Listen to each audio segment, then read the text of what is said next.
The great hall on Vixara Prime glowed with soft blue light from floating orbs high above the curved floor. Representatives from 200 alien species sat in wide rings around the center platform.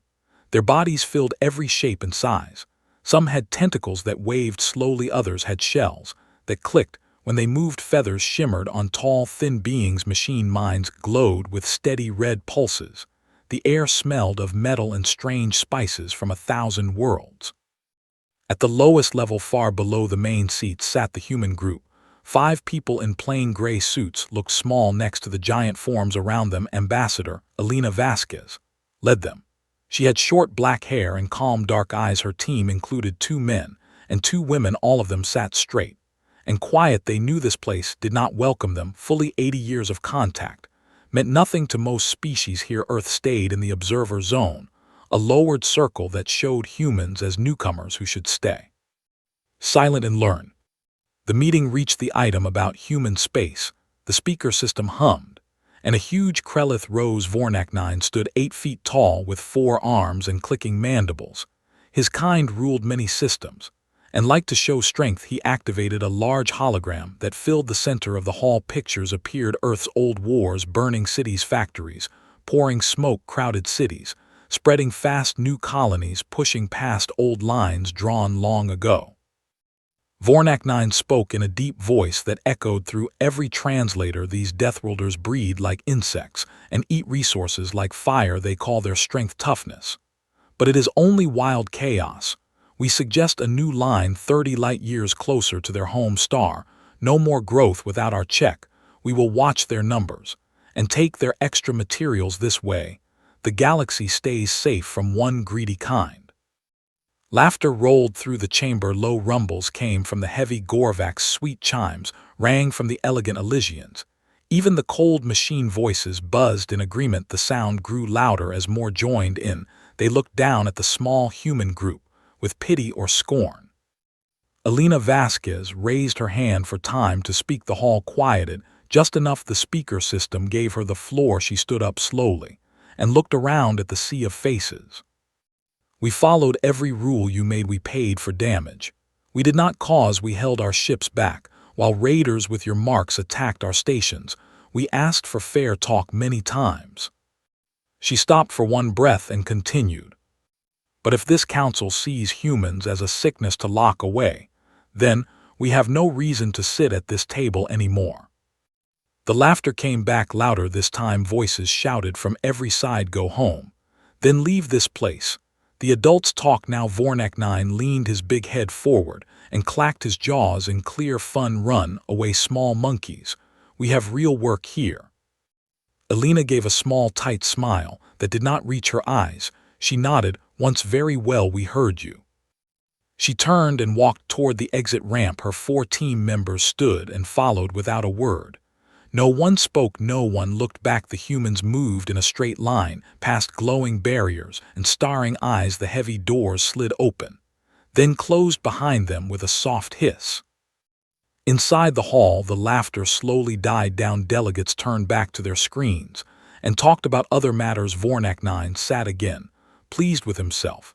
He thought the small apes learned their place. The machines calculated low risk. The Elysians whispered that humans would beg to return soon. Everyone felt sure the matter ended there.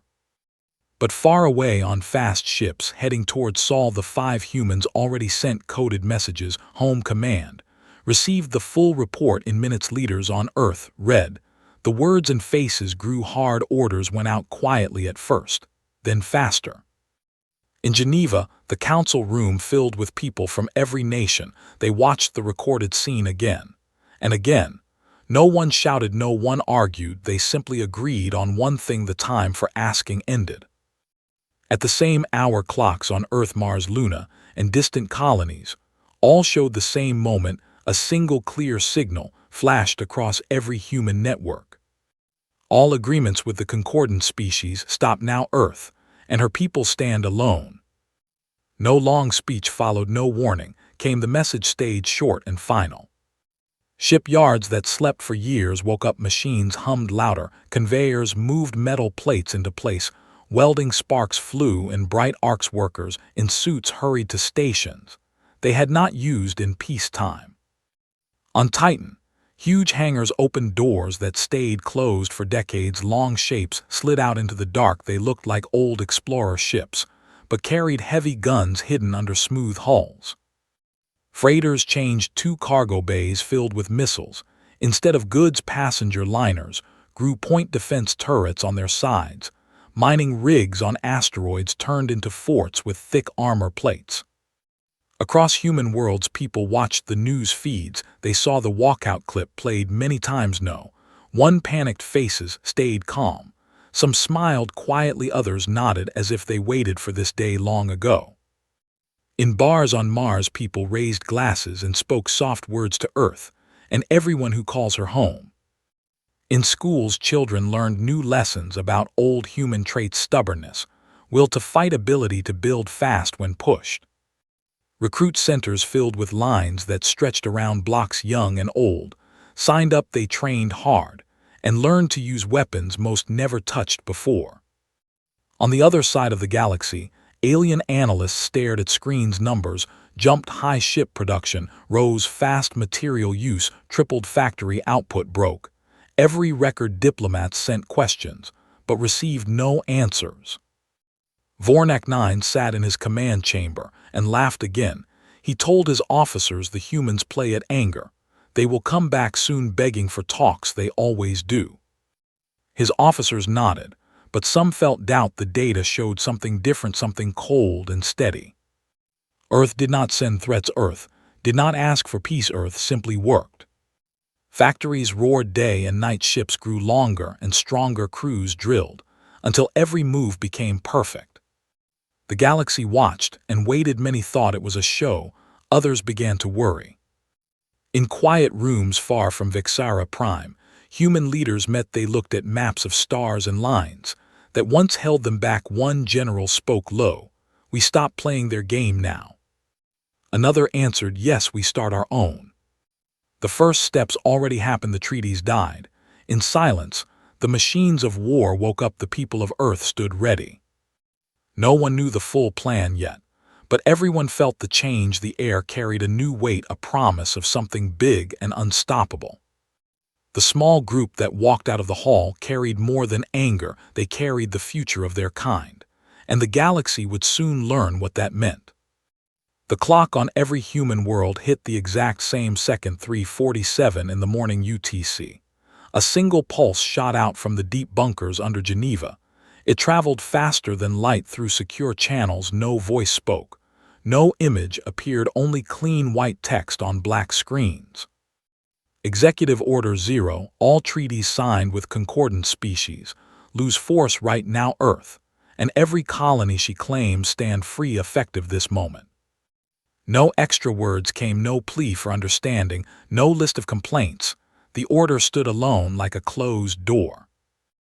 On Luna, the old shipyards lit up one by one. The massive domes glowed red, then white. Huge robotic arms that rested for years grabbed steel plates. Fresh antimatter pods rolled from storage bays. Workers in heavy suits ran to posts they knew from drills long ago. Sparks flew in long, bright lines. As welders joined hull sections, crews shouted short commands over the noise. Mars followed fast. The red planet factories roared awake. Conveyor belts moved at full speed, carrying railgun barrels, fusion cores, thick armor slabs. Engineers checked seals and power lines. They moved quick, and sure, no one wasted time talking about what happened. Everyone knew. Out on Ceres, the belt yards opened. Hidden slips, long sleek shapes pushed free into open space. They looked like simple survey craft from old records, but carried missile racks under false panels and heavy point defense grids. The ships turned dark and silent, waiting for orders. Titan joined next. Methane storms swirled around the rising hangars. Giant doors slid apart, revealing rows of heavy carriers.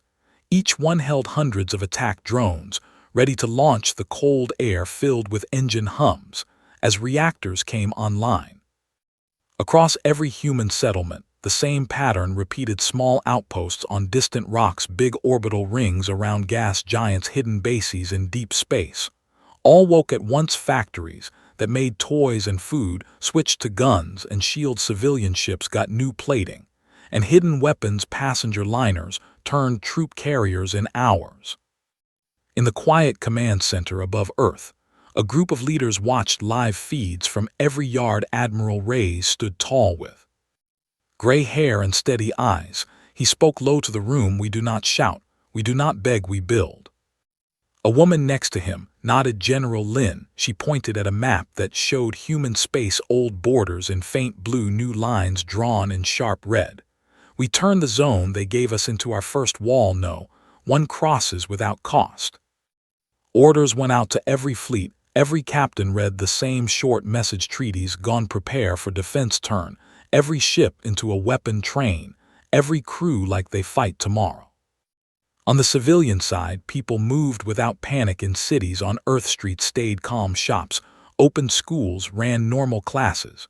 But underneath the surface, things changed fast. Volunteers walked into recruitment halls. Lines grew long but quiet. Young people signed papers.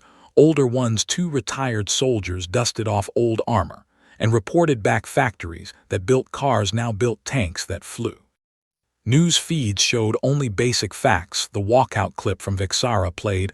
Often no angry voices filled the air. No crowds marched with signs.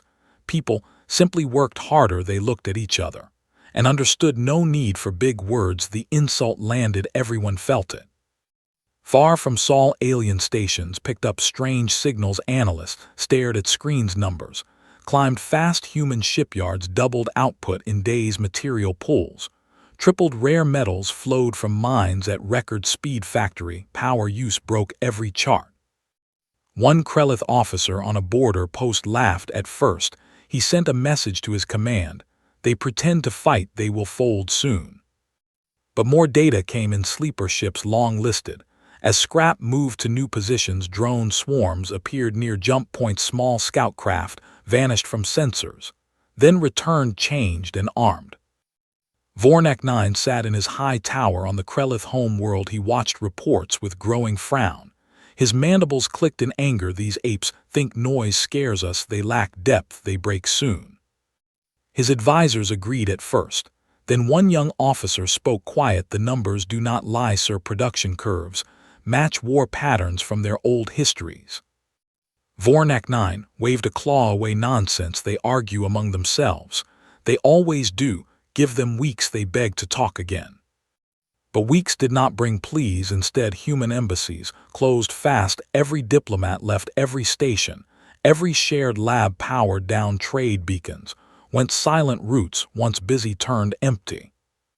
Alien merchants who sold goods to humans found no buyers. Orders canceled without reason. Payments stopped. Ships waited at docks with full holds and no clearance. Panic started. Small whispers in council halls, questions on private channels. Why do they move so fast? Why no words? Why no fear? On Earth, a single broadcast went out on open bands. No leader appeared, only text on black: "We heard your laughter. We felt your scorn. Now watch." No threat followed, no promise of attack, just those words in silence after. Across the stars, species watched. Humans did not march on anyone. They did not fire first shots. They built, they trained, they waited. In hidden shipyards, new designs took shape: dreadnoughts with guns that could crack moons, carriers that launched swarms like angry bees, frigates fast and covered in spikes like angry animals. Engineers worked around clocks. No one slept much, no one complained. Families sent messages to loved ones on ships: "Be safe, come home." Whole simple words, but heavy with meaning. Children drew pictures of Earth ships, strong and bright. Parents hung them on walls. They reminded everyone what waited at home. In training halls, recruits learned fast. They ran drills until muscles burned. They studied alien ships until every weak point stayed in memory. They practiced boarding actions in zero gravity. They learned to fight dirty when needed. One sergeant told his group, "Remember, they called us vermin. Show them what vermin can do when cornered." The group answered with quiet nods. No cheers, no shouts, just hard eyes and steady hands. On distant colonies, miners dug deeper. They pulled more ore than ever before. They knew every ton fed the yards, every hour counted. Scientists in labs pushed old limits, new drives, new shields, new weapons appeared on test benches. They worked quiet and fast, no leaks, no boasts. The galaxy waited for humans to crack, to fight among themselves, to send diplomats with lowered heads. Nothing came. Instead, the silence grew heavier, ships grew stronger, crews grew sharper, borders grew harder. One old human captain stood on his bridge. He looked at the stars and spoke to no one. They poked us, now they wait for us to cry. He smiled small and cold, not today. The Order Zero still hung in every system. No one took it back, no one softened it. Earth stood alone, now not weak, not scared, ready. The first phase ended not with noise, but with work, endless steady work, the kind that builds empires or breaks them. Alien eyes watched closer. Now doubt crept in, laughter faded, questions grew. What comes next? No one knew yet, but everyone felt it. Something big moved in the dark, something born from scorn, something human. The galaxy held its breath. Humanity did not shout war cries across the stars. No fleets jumped toward alien worlds. No angry messages filled open channels. Instead, Earth turned every tool, every factory, every mind toward one goal: get ready. The old perimeter zone, once a wide, empty buffer, became something else. Humans called it the kill box. Now, every jump point that led into human space filled up fast, tiny drones. The size of cars drifted into place. Each drone carried long kinetic spears sharp enough to punch through battleship armor. They waited silent, and dark sensors watched for any ship that crossed the line without permission. Behind the drones sat hidden minefields. Gravitic charges floated in careful patterns. They pulled ships off course. Then crushed hulls like paper. Bigger mines waited deeper, packed with antimatter that could erase whole squadrons in one flash. On the main trade lanes, false beacons appeared. They looked like friendly navigation lights, but sent ships straight into traps. Fast attack craft hid nearby, ready to strike anything that followed the wrong signal. In shipyards, new classes rolled out. The Vengeance class looked long and mean. Black hulls absorbed light instead of reflecting it. Main guns ran the full length of the ship, able to fire slugs at speeds that turned metal to plasma. The first ones left dry docks quiet and fast, headed for border stations. Reaper-class carriers came next, huge round ships with bays that opened like angry mouths. Each carried thousands of small fighters, drones, missiles, anything that could swarm and bite. They moved in groups of 3, always watching each other's backs. Porcupine frigates filled the gaps, small, fast ships covered in railgun barrels. Every side bristled with weapons. They spun in place and poured fire in every direction. No one wanted to get close to them.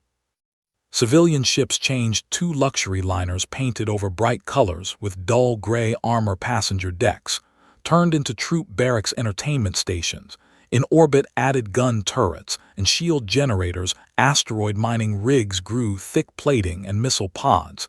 They became moving forts that could hold a line for days. People worked without rest. Factory lights stayed on all night. Workers ate quick meals at their stations, then went back to tasks. Engineers tested new systems until everything ran perfect, no mistakes allowed. In training camps across planets, recruits learned fast. They ran through mock battles in zero gravity. They practiced shooting at moving targets. They studied alien ship designs until they knew every weak spot. They learned to board crippled enemy vessels and take control room by room. One young soldier from Mars finished a drill and wiped sweat from his face. He looked at his squad and said simple words: "They laughed at us, now we make them remember." His friends nodded. No big speeches needed, everyone understood. On Earth, old rivals forgot old fights. Nations that argued for years now shared factories, shared plans, shared people. The whole planet moved as one. No one asked who led, they just did the work. Colonies far out sent messages home: "We stand with you." Every mining town, every research base, every farm dome joined the effort. They built weapons, they trained fighters, they waited. Scientists pushed hard. New engines let ships jump farther and faster. New shields stopped energy weapons. Cold new armor laughed at kinetic hits. Labs worked day and night ideas turned real in weeks, not years. In quiet command rooms, leaders watched maps, lines moved closer to the old border, ships took positions, crews reported ready, admirals spoke low, keep building, keep training, wait for their move. The galaxy watched close. Alien spies tried to look inside human space, but drones chased them away. Sensors caught every probe and destroyed it fast. No secrets leaked out. On Vexara, Prime delegates met again. They talked about humans, with less laughter now. Reports came in every hour. Ship numbers grew. Weapon tests detected across human systems. Trade stopped completely. Alien merchants lost billions and begged their governments for help.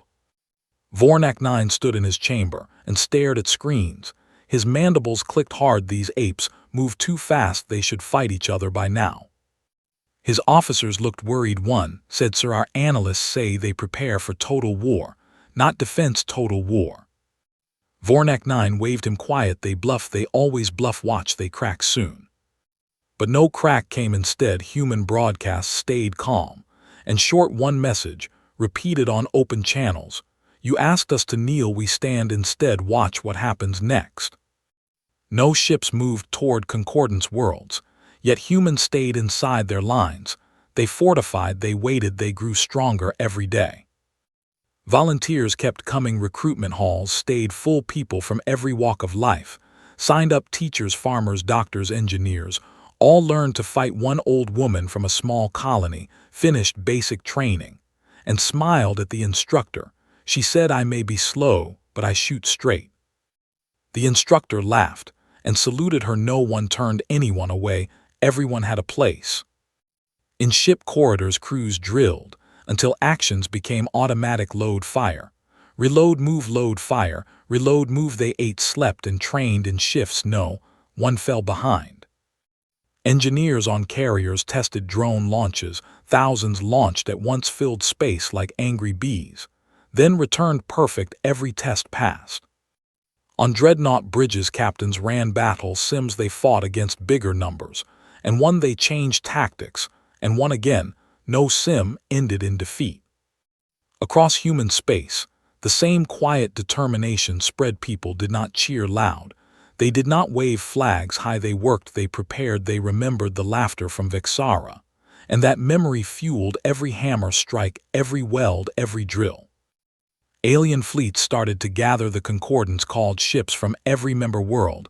They formed task forces. They practiced maneuvers.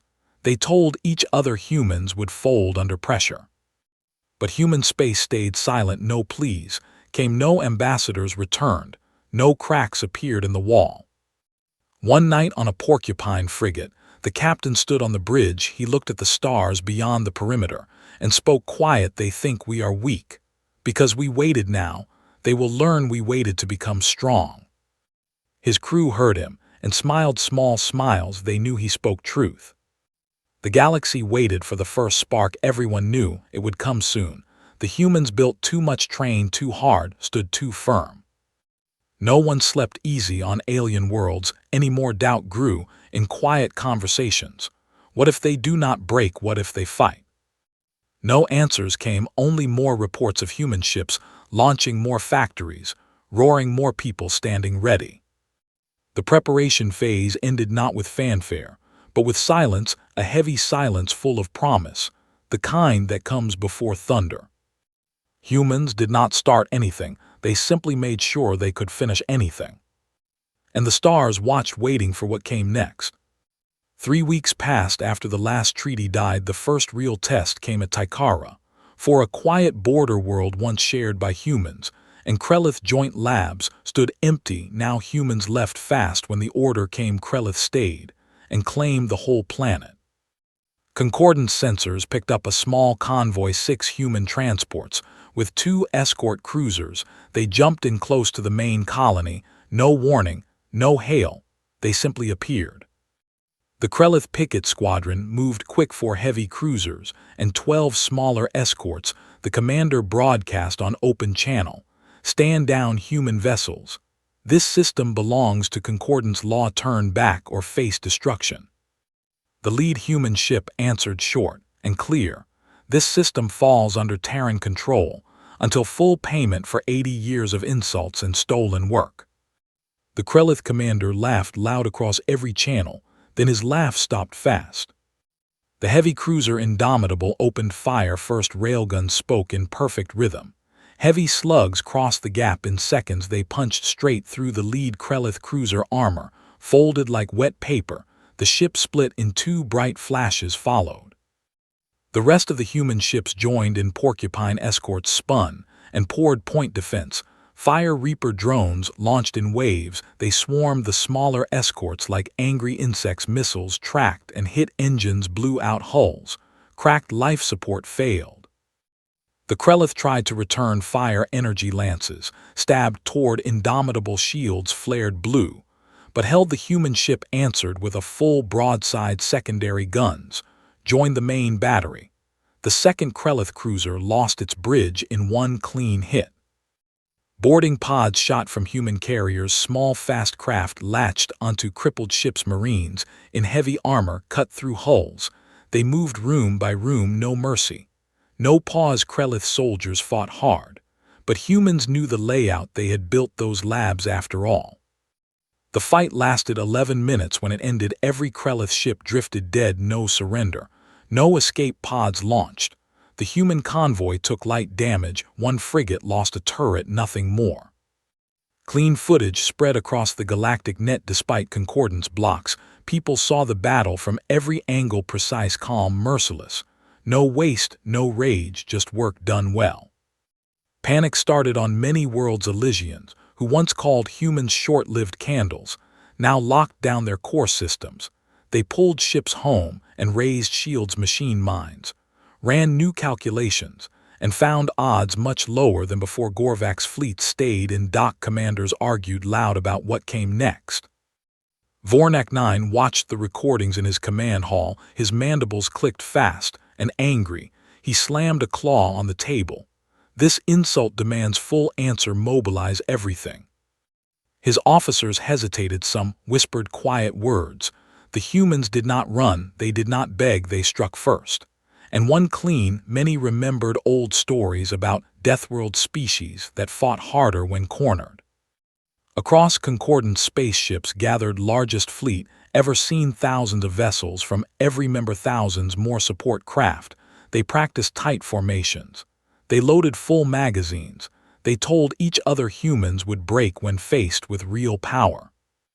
But humans did not sit still. More convoys moved. Some took empty systems near the border. Others reinforced weak points. Drone swarms grew thicker. Minefields added new layers. False beacons multiplied. Jump inhibitors appeared in key lanes. One small human scout group met a concordance patrol near the edge. Both sides fired quick. The patrol lost 3 ships and ran. The humans chased for a short time, then stopped. They left the wrecks as warning. Word spread fast. Every species heard the same thing. Humans do not bluff anymore. They hit hard and vanish. On Earth, people watched the Ticara fight on home feeds. No big celebrations. Quiet nods passed between strangers in streets. Factory workers worked faster. Recruit lines grew longer. One old veteran sat in a bar on Luna. He raised his glass and spoke low to the ones who flew today. Others joined the toast. Simple words carried weight. In command centers, admirals studied the battle. They saw what worked. They saw small mistakes. They fixed them fast. New orders went out. Adjust drone patterns. Tighten shield timing. Train boarding teams harder. No one rested easy. Everyone knew bigger fights waited. Alien diplomats tried secret channels. They sent messages through back routes. Please talk. Let us find peace. No answer came. Instead, another message appeared on open bands, short and cold. You wanted limits now. You get none. Think hard before the next step. The galaxy felt colder. Many species remembered old wars long forgotten. They remembered how pride blinded leaders. They saw the same pride in their own halls now. Vornak 9 pushed harder. He demanded total war. He said humans must learn their place forever.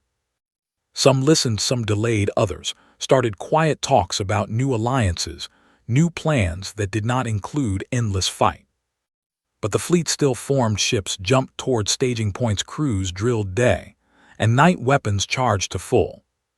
Humans watched every move, sensors tracked every jump, they adjusted lines, they moved ships, they waited calm. One captain on a Vengeance class stood on his bridge. He looked at the star map and spoke soft, "They come soon, let them come, we ready."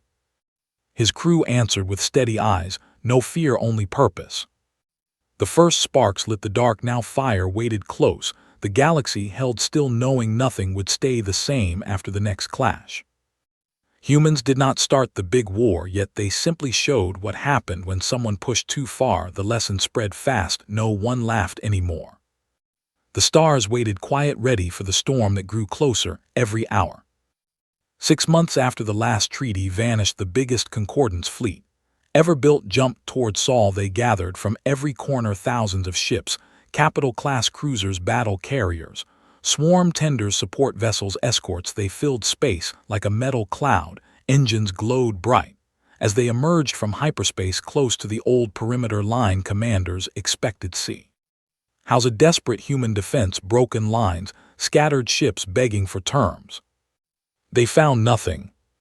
No armada waited, no defensive spheres, no mine clouds in plain sight, no transmissions of defiance, only black empty space and distant stars that looked the same as always. Vornak 9 stood on the bridge of his flagship Eternal Dominion. He stared at empty scanners and felt a small twist in his gut. "Where are they?" he asked his tactical officer. The officer checked again. "Nothing, sir, no contacts, no energy spikes, no movement." The fleet spread out in careful formation. Scouts pushed forward, heavy ships held center, escorts circled wide. They moved slow and sure, looking for the trap they knew must wait. Then the trap woke up. First came the false jump beacons, small lights that mimicked safe exit points. Ships that followed them found themselves pulled into tight gravity wells. Mines hidden in the dark woke and crushed hulls in seconds. Bright flashes lit the void as cruisers died before they understood why. Next the drone swarms appeared. They looked like civilian probes at first, then they turned and attacked thousands. At once they targeted engines, weapons, sensors. They moved in patterns too fast for most crews to track. Explosions bloomed across the formation like sudden flowers. Concordance ships answered with every gun they had. Energy lances cut through space, railguns answered back. But the drones died in hundreds, and more came. They came from every angle, from behind, from above, from inside the fleet itself. Human ships jumped in, then they appeared from nowhere. Fast carriers opened bays and released fighters by the thousands. Vengeance dreadnoughts arrived with guns already hot. They fired full broadsides into the stunned Concordance capitals. Porcupine frigates spun through the mess, pouring fire without pause. Boarding teams launched next. Small pods latched onto crippled dreadnoughts. Marines cut inside. They moved through corridors filled with smoke and bodies. They knew the ship designs better than the crews who built them. They took bridges. They turned guns on sister ships. They fought without anger, just cold purpose. Vornak 9 watched his fleet die in pieces. One by one, capitals cracked, carriers lost their launch bays, escorts vanished in bright bursts. His officers shouted reports, damage mounting, losses climbing, no clear target to hit. He ordered a full retreat. The fleet tried to jump out. Many beacons failed, others led to more kill zones. Ships that escaped carried heavy scars and terrified crews. Eternal Dominion took the worst hit. Human boarding parties reached the bridge. Vornak 9 stood tall with his guards around him. They fought hard, claws against rifles, energy blades against armor. But humans kept coming. They wore heavy suits that shrugged off hits. They moved as one. They spoke no words of hate, only commands to secure the room. The last image sent before the flagship went dark showed human marines walking calm through halls lined with Krelith dead rifles.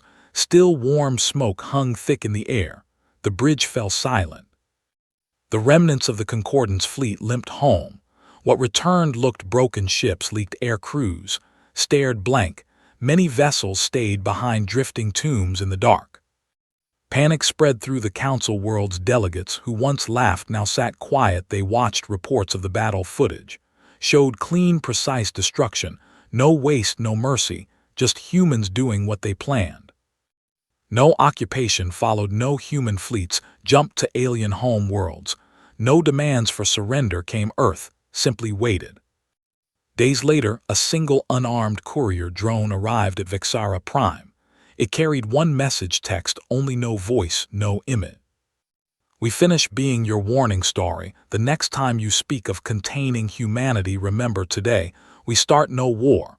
But if you force one, we finish it. The drone left without waiting for reply. Species across the galaxy read the words. Many felt cold, many remembered old lessons. Never mock a deathworld species, never call them weak when they choose to stay calm. The concordance broke apart slowly. Some members pulled ships home, others signed quiet pacts with neighbors. A few even reached out to human channels asking for talks. No answer came yet. On Earth, people watched the news feeds. They saw the battle clips, they heard about the message. No big parties filled streets, no flags waved high. People simply nodded. They went back to work. Factories slowed, but stayed ready. Ships patrolled borders, but did not push. Crews trained, but rested more. One admiral stood on a station above Mars. He looked at the blue planet below and spoke quiet. We showed them. We stop now unless they push again. His officers agreed. The war ended before it grew full, not with conquest, with proof. Across stars, the old laughter died. Forever delegates spoke careful words now. They measured every sentence. They remembered the small group that walked out of the hall. They remembered the silence that followed. They remembered the fire that answered. Humans did not rule the galaxy. They did not claim every world. They simply made one thing clear: never taunt a species that learned to survive ice, fire, flood, plague. And time, they might answer in ways no one forgets. In quiet bars on distant colonies, old spacers raised glasses. They spoke soft to the ones who walked out, to the ones who waited, to the ones who finished it. Others joined the toast. Simple words carried far. The galaxy turned slower. Now ships moved. Careful trade started again. But on new terms. No one set limits on Earth anymore. No one laughed at deathworlders. No one called humans vermin or apes in open halls. The lesson stayed burned deep. Never poke the bear when the bear decides to stand. And humanity stood tall. No chains, no apologies, just quiet strength that waited if needed. The stars watched calm, knowing some truths last forever. The end.